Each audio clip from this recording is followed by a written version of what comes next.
A fortified city, a people who have just crossed a river, a command that sounds unreasonable, and a question hanging in the skies of Canaan.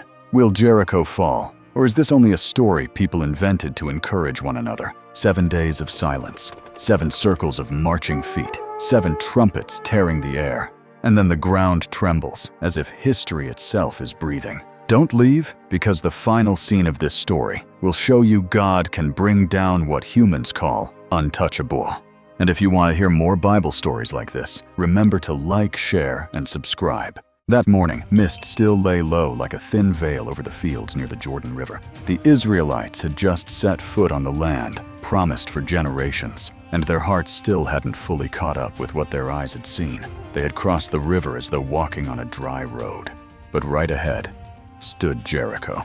Jericho loomed like a sleeping beast with teeth, thick walls, heavy iron gates, guards peering from the stone heights. Scripture records, now Jericho was straitly shut up because of the children of Israel. None went out, and none came in. Joshua 6:1. The people stood behind Joshua, a crowd more familiar with wilderness than siege warfare. They wanted a quick victory to step into the promised land. But what they needed was a faith that obeys even when obedience doesn't look like strategy. That night, Joshua went alone. His steps were slow, as if weighing every breath. Jericho was before him, yet in his hands there were no siege towers, no catapults, no secret plans, only a promise. Then in the darkness and cold wind, he saw a man standing opposite him, his sword drawn. Joshua tensed and advanced, his voice sharp as a blade. Art thou for us, or for our adversaries?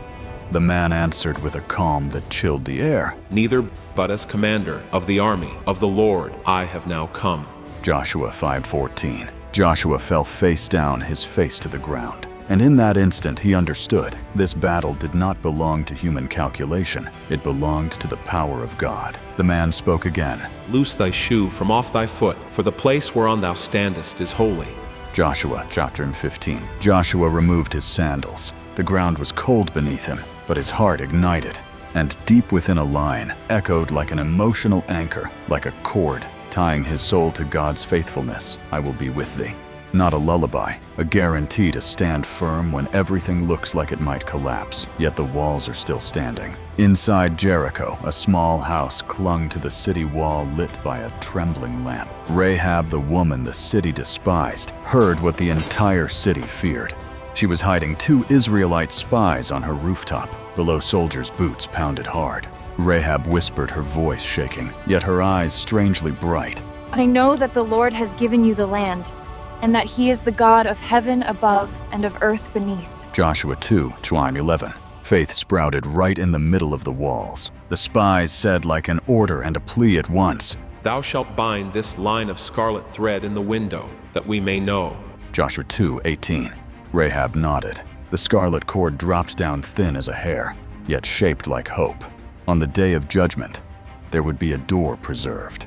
The next morning, Joshua gathered the elders and the priests. He spoke what he had received, and even he could feel how heavy it sounded in his mouth. See, I have given into thine hand Jericho. Joshua 6:2. Then he continued slowly, as if carving each word into their hearts. You shall march around the city once per day. The priests with trumpets will go before the ark. The people must be silent. Eyes widened, brows tightened, throats swallowed hard, because human instinct says break the wall. But God was teaching them walk. Day 1. The ark moved in solemn quiet. The trumpet sound was thin as thread in the wind. The people walked silent. On the walls, Jericho's soldiers laughed. A mocking shout floated down. Are you taking a stroll? Some Israelites clenched their spears, but Joshua stared straight ahead. In his heart, the line repeated steady as bedrock, I will be with thee. Every morning they formed ranks again. Every evening they returned again. The routine repeated until it began to feel like a public embarrassment. And that is the hardest part, not walking one circle, but walking many circles when nothing appears to change. At night in the camp, whispers rose. What if they shoot arrows? What if they open the gate and ambush us? What if the wall never falls? Joshua heard it all. He had his own what-ifs, but he kept silent and held to one thing. I will be with thee. Then came a moment midway somewhere around day 3 or 4 when silence turned into a wait and hearts began to waver. And right then, like a breath from heaven, Scripture spoke not loudly, but enough to make a soul stand still. Be still and know that I am God. Psalm 46:10. Not still because you are weak, still because you trust that God is working even when eyes cannot yet see. Day 6. Feet aching, dust caked on heels, faith stretched tight like leather. And this was the dark night of questions no one dared say out loud. Are we making fools of ourselves? Did God really say this? What if Joshua heard wrong, but the wall still stood? And true faith is often tested precisely when the wall still stands. Day 7. Joshua called the people together. His voice rang out, no longer trembling. Today we will march around the city 7 times. No longer ritual. This was the final face-off between faith and fear. First circle, sun climbing hot as fire. Second, sweat pouring like streams. Third, throats burning, feet stabbing with pain. Fourth, the trumpets pounding against the heart. Fifth, Jericho fell dead silent. No laughter now, only the sound of beating hearts. Sixth, the sky seemed to press down heavy and tight. Seventh, Joshua stopped. He looked at the nation, and as if nailing a decision into the earth, he vowed with his whole soul, We will obey the Lord to the end. Then the proving action was spoken like a command. And it shall come to pass that when they make a long blast with the ram's horn, all the people shall shout with a great shout, and the wall of the city shall fall down. Joshua 6:5. The trumpet blast stretched long one breath, cutting through space. And Joshua cried out as if burning every doubt to act. Shout, for the Lord has given you the city! Joshua 6:16. The whole people shouted, and here was the moment no one expected. The wall shook. Not a gentle tremble, an earthquake of crushing force, as though an unseen hand seized the foundations. Stone cracked, dust erupted, splits thundered like lightning. Then the entire city wall collapsed, and in the chaos, one place still stood, the house marked by the scarlet cord. Rahab held her family, her heart breaking with fear, then breaking again with relief. She was pulled out safely, exactly as promised. In the collapse of a city, God still distinguishes what belongs to him. Grace is not loud, but it is certain.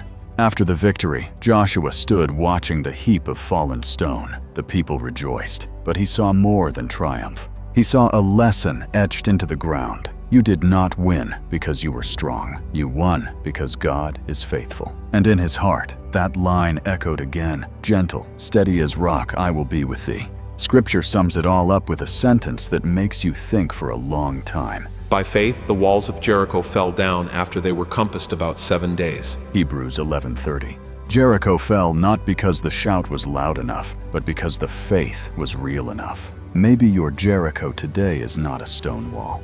Maybe it is a habit you cannot break, a fear you keep hidden, a locked door, a life that seems unable to change. Sometimes God does not tell you to smash the wall with bare hands. He tells you to walk day by day in obedience. Sometimes he tells you to be silent, not to retaliate, not to prove yourself. Sometimes he tests you with repetition, so you learn what you truly need to trust him more than your own plan. If you are on circle 3 or circle 6, don't stop, don't turn back. Don't conclude the story while the wall is still standing. Keep walking in obedience, and when God says shout, you will know the impossible has reached the point of collapse. If this story touched you, like, share, subscribe, so I can tell more Bible stories. Comment. Round 7. If you need strength to keep going,